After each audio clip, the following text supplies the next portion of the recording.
Tonight we'll bring you the story of some local hairdressers who are on a winning streak. 3 hairdressers from Pandora's Salon have made the team going to compete in the World Cup in Germany next year. For all the news, join us tonight at 6.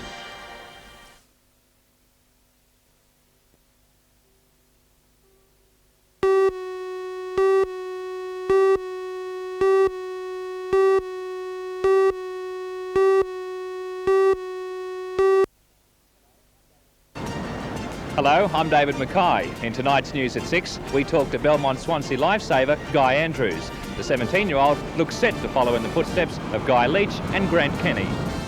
For all the news, join us tonight at 6.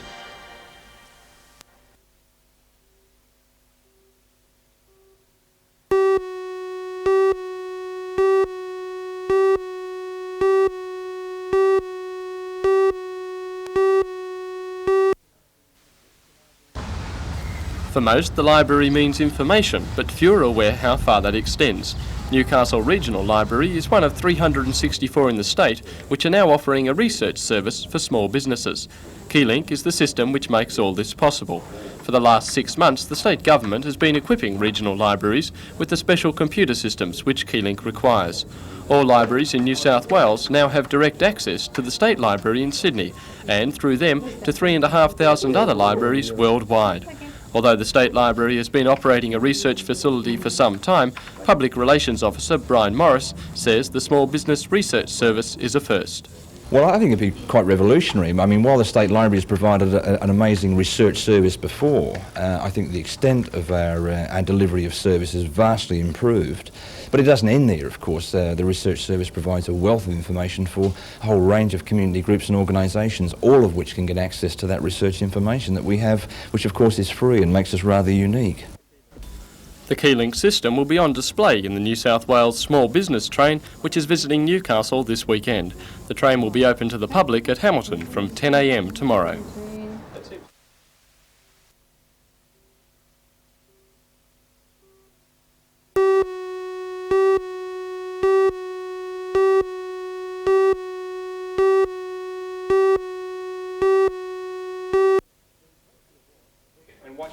The Rotary Awards were instituted to try to ensure that pride of workmanship isn't forgotten, with the slogan, "Do it once, do it well, build a better Australia." Keynote address at today's meeting was delivered by Gninen's Chief General Manager John Fitzgerald, who warned against seeking mediocrity and condemned the tall poppy syndrome. Winners announced today were Commonwealth Hotel bar attendant James Alexander, Keith Webb, the service manager at Frost's catering equipment suppliers, and the only female purchasing officer in the coal industry, Lauren Daniels of Port Waratah Coal Services. The fourth winner was Mark Atkins, who is employed at Barry Fraser's Hilltop Fruit Mart at Charlestown. Another recipient was Norisham Ben Mohammed Nouri, an architect with Harkness and Associates. And then there was Barry Frost, a long-serving paramedic with the Hunter District Ambulance. Newcastle Rotary President David Boyd explained that the awards fulfil one of the 4 main aims of Rotary. The first is community, second is vocation, the third is international service, and lastly youth service. And in the vocational service arm, we believe that an award like this that encourages pride in work does a lot of benefit for the community and for the country.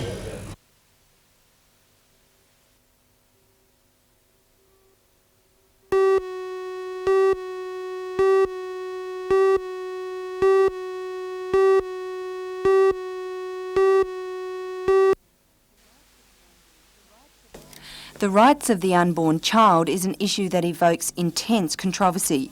Most people have a strong opinion one way or the other.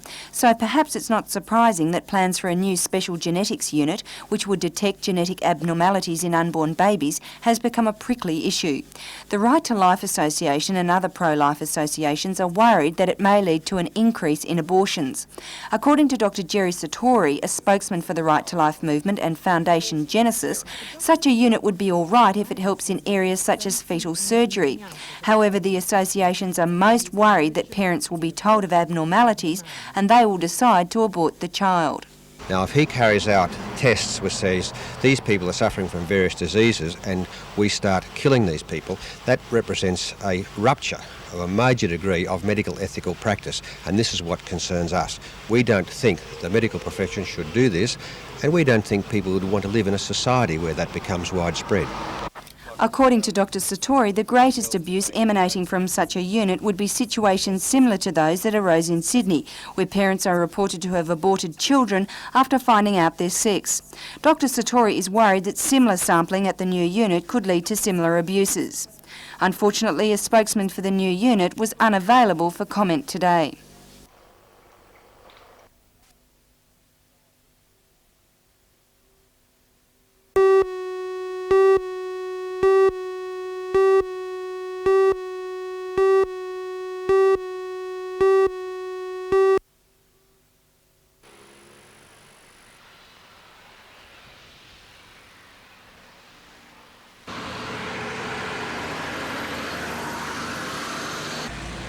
I'll go into the radio, they just get that forklift through down from this place.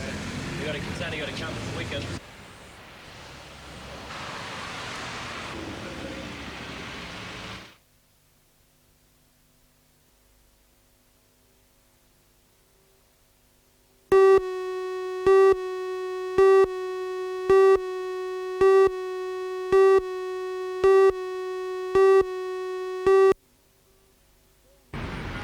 There are more than 9,000 dogs registered with the council in Newcastle, but it's likely there are 2 or 3 times as many animals kept in the city.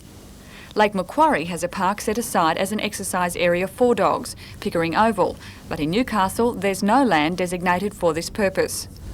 Newcastle City Council recognises there is a problem. It's had letters from dog owners to this effect, and it's endeavouring to rectify the situation. But according to Harold Stewart, the council's Director of Health, it's hard to find a suitable site. You can't have it on active sporting fields for obvious reasons. A lot of the passive parks are in the same situation, so we're really looking at a specific area that we hope people can go to. The council intends to tackle the whole issue of dog ownership. Keeping an animal in the city is subject to many restrictions and regulations, often flaunted by even the most law-abiding citizens.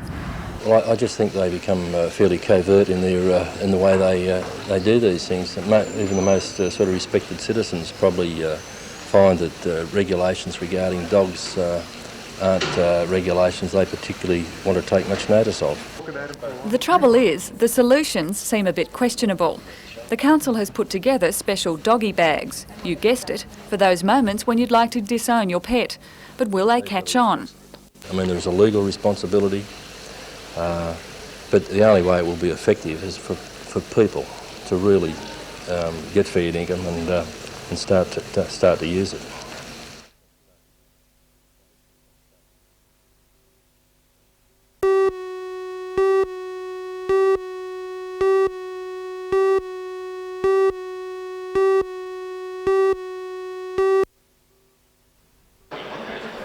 The exhibition took 2 main paths, a display of the latest developments in motor control equipment, switching and electrical isolating gear, and protection circuits was mounted in the main auditorium. Each of the 2 afternoons saw a series of papers presented on subjects such as motor protection, circuit breaker technology and remote radio control of equipment such as gantry cranes. Not the sort of thing of immediate mass appeal, but vital topics to enterprises facing mounting maintenance and running costs and a struggle to keep up with technology changes to remain economically competitive. If you think it may have interested you and you missed it, your problem is that such opportunities don't come often in the Hunter region. Hunter Engineering Products Manager Barry Ryan said the cost and effort required to mount such exhibitions is such that it will be a long time before the chance comes around again.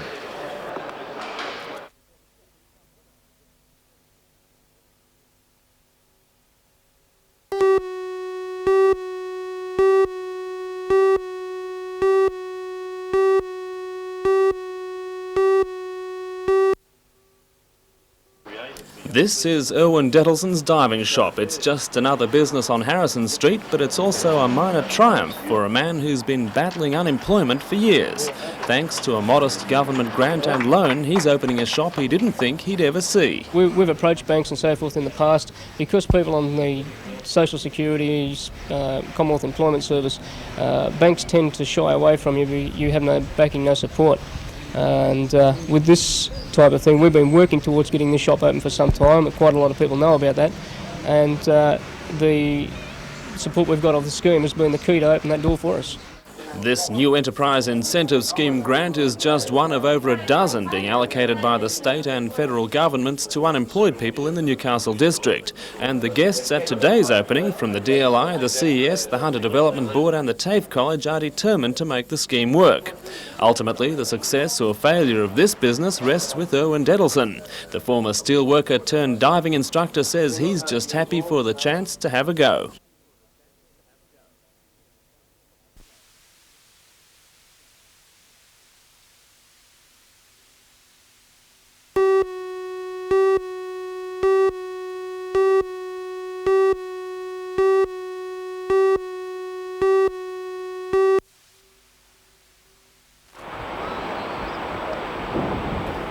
The starting gun today was fired from the deck of the HMAS Wollongong, and despite having to battle into a 15-knot northeasterly, Middle Harbour's Atella managed to get a good early break on the rest of the field.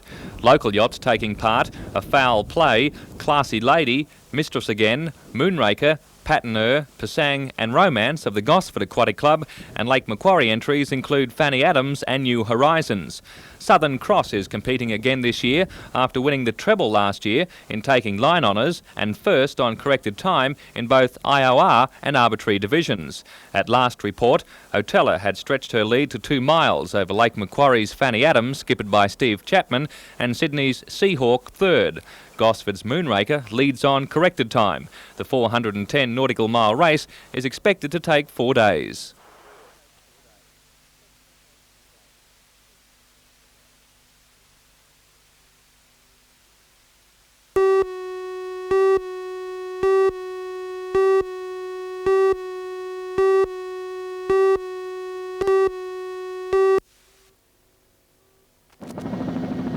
Last December, the New South Wales coal industry employed more than 20,000 men. This year alone, more than 1,500 jobs have been cut at Hunter Valley mines. The Joint Coal Board has predicted more closures are possible, particularly underground mines which produce steaming coal for export. They've been hardest hit by falling prices, but the depreciation of the Australian dollar yesterday is good news for coal exporters. If the figure was up near 75 cents, a lot of mines just couldn't possibly stand up. If it's down near 65 cents to take a range, a lot of them will stand up. I'm not advocating going to 65 cents because a lot of other economic reasons in this country why that mightn't be a good idea. All I'm saying is that if it stays down at that level, there'll be this buffer created which may enable some of these mines that were at risk to survive and struggle through until there's a recovery in the industry. The seminar at Salamander was called to discuss the two-tiered wages system and study its effectiveness. Industrial Relations Minister Ralph Willis says productivity increases, inspired by the second tier, are vital in turning around Australia's balance of payments dilemma. Yes, only about 11% of the workforce currently have a second tier increase, but that number will increase quite rapidly from now on because in most industries there have been negotiations taking place, and those negotiations will be coming to fruition in large numbers in the near future.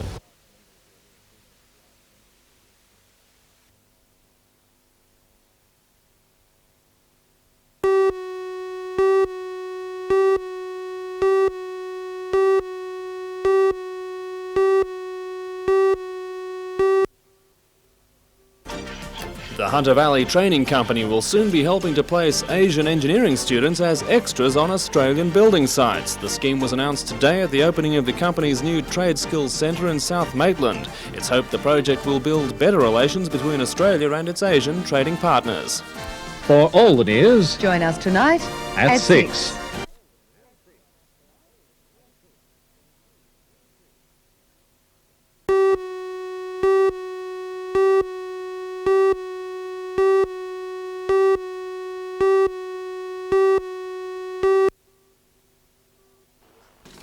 For the last week, students in Year 12 all over the Hunter and Central Coast have been going through the same thing, that last-minute panic as they get themselves ready for the beginning of the HSC.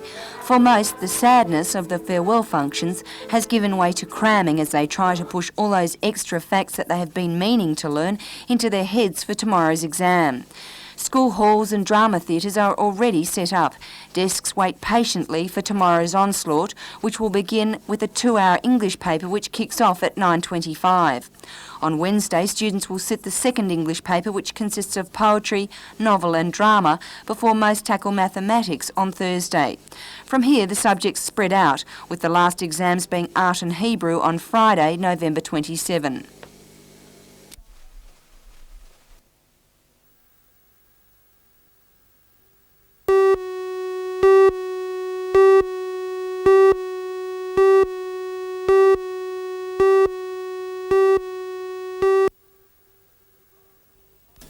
Mr Corrigan was responding to figures released by the Steel Industry Authority, which indicate that man-hours lost through disputes were up nearly 4.5 times on the previous 6 months period. In Newcastle, we've had our share of disputes, but we believe that most of our disputes has been on the maintenance side that doesn't affect production to that great extent. As for production disputes, they've been very minimal here in Newcastle, but unfortunately the figures are stacked up with the Kembla figures, where we had the prolonged strikes down there, which nearly resulted in a deregistration. The FIA Secretary also claims that the Newcastle Steelworks' new bloom caster is continuing to give trouble, leading to production losses. It's not come up to scratch as far as we're concerned, and the latest situation they had with it's down at the moment. I understand it's not back yet, and that was a breakdown, and that's going to cause a heck of a loss in production, but no fault of the production people. Mr Corrigan heads the new Centre Unity group of unions, which opposes the calling of a mass rally in December by Trades Hall affiliates. The rally decision came at a meeting last week attended by the National President of the Miners' Federation, John Maitland, who says government inaction is holding back growth in this area. Len Corrigan says consultation and not confrontation is the way to produce government action, and he's not backing the rally. We're wrapped up in steel, and we've got to look what the government has done for this area. And in the 1983s, it was the government that set up the steel plan. BHP was ready to close down here, and if you call that no action, well, I don't know, where we go, because we've still got a steelworks here.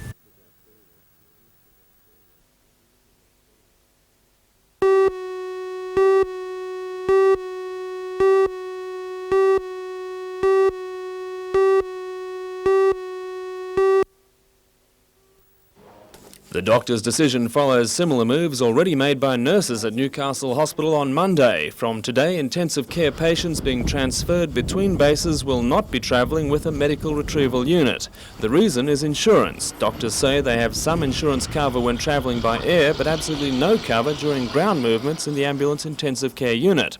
Dr. Michael Carlton says this isn't a surprise move by medical staff. This concern has been going in the state since July and has been with the Minister since that time period. We have sent multiple letters to him, and at the moment we are still waiting a response. Medical retrieval units are required to stabilise a patient once the person has been brought to a medical base. They then travel with the patient to another base for possible emergency or diagnostic services. Dr. Carlton says the protest doesn't endanger patients. The service will be obviously downgraded, but basically, as I'm saying, that the referring doctors would initiate treatment, and there would be treatment for that patient prior to transport. Dr. Carlton says similar protests are being staged by staff at Sydney's Camperdown and Prince of Wales hospitals, and the withdrawal of services will spread if the government doesn't come up with an insurance proposal.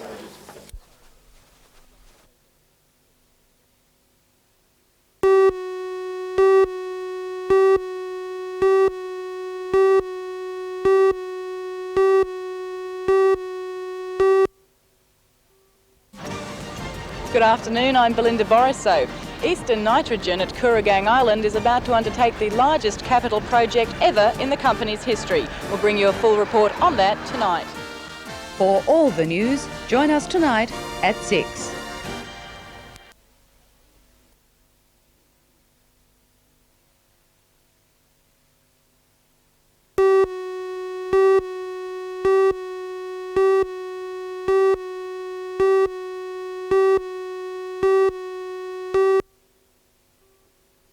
Reports have been flowing that the federal government is offering the state government a $20 million package for the ailing coal industry. The package is reported to be dependent on the state government putting in double this amount so that the industry receives a total of $60 million in assistance. But Premier Unsworth made it very clear today that he's not happy with the offer and that nothing has been finalised. I had a meeting with the Treasurer on Friday when I was in Canberra, and at this stage there are still details to be finalised. We're not satisfied with the proposal that has been leaked from Canberra, which suggests that the funding package should be on a 2-for-1 basis. We believe that the funding should be 50-50 between ourselves and the Commonwealth. Mr Unsworth also hit out at reports that it was a package to rescue the state government in the forthcoming state election. And I must also reject some suggestions that have been made in the media that this is some sort of rescue package for the New South Wales government. I want to say this, that coal is one of our principal export income earners. And if we're going to address the imbalance that we have in our terms of trade, we have to ensure that we continue to export coal.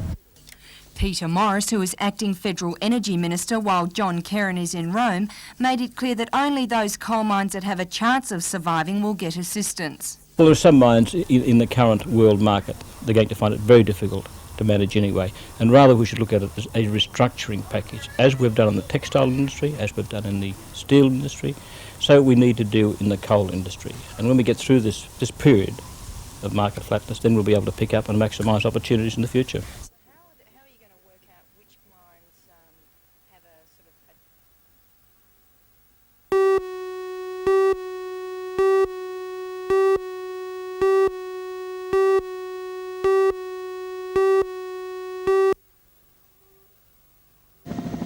Acting Energy Minister Peter Morris has signalled quite clearly that the federal government is looking at a major restructuring package for the coal industry. Far from being a handout, it's trying to nut out with the state government a package that would be similar to that introduced for the car industry. While the state government and the federal governments appear to be involved in somewhat of a wrangle as they work out the details, employers and unions seem to have their reservations and are waiting with bated breath for any details. According to Peter Barrack, the Secretary of Trade's Hall Council, the unions have not been satisfied with talks they have had with the federal government. What's happened is there has been consultation. The mining unions have consistently consulted with the governments.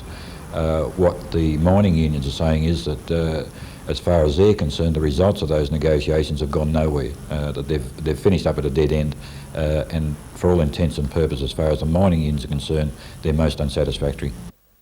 There is a mixed reaction from employers as they also wait for details. A spokesman for Newcastle Wallsend, Argo Carew, said he agreed with the concept of only supporting mines in which the employees and management are trying to help themselves. It would be absurd for the government to pour good money after bad.